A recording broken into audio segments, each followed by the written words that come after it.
இந்த தூதுவளைய நம்ம ரசமா செஞ்சு சாப்பிடுறோம்.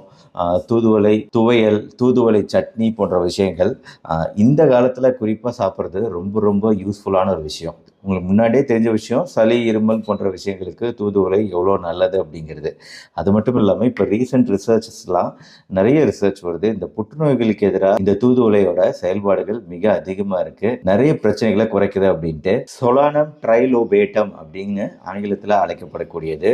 நார்மலா நெய் காய்ச்சும்போது முருங்கை இலைகளை அதுல போட்டு காய்ச்சுவாங்க இல்லையா? அதே மாதிரி இந்த தூதுவளை இலைகளையும் நம்ம நெய்யில போட்டு காய்ச்சி அந்த நெய்யை பயன்படுத்தும் போது நெய்யோட மருத்துவ நன்மைகள் எக்ஸ்ட்ராவா கிடைக்குது அப்படிங்கிறது ஒரு நல்ல விஷயம். குறிப்பா தூதுவளை இப்ப கல்லீரல் புற்றுநோய்களுக்கு எதிராக நல்லாவே செயல்படுது அப்படிங்கிறது தெரிய வருது. சாதாரணமா குளிக்கும் தண்ணீருமே நம்ம தூதுவளை போட்டு காய்ச்சி குடிக்கிற தண்ணீர் அப்படிங்கிறது அதற்குமே மருத்துவ நன்மைகள் உண்டு. தூதுவளை குடிநீர் அப்படிங்கிறது நம்மளுக்கு பசியை அதிகரிக்கக்கூடிய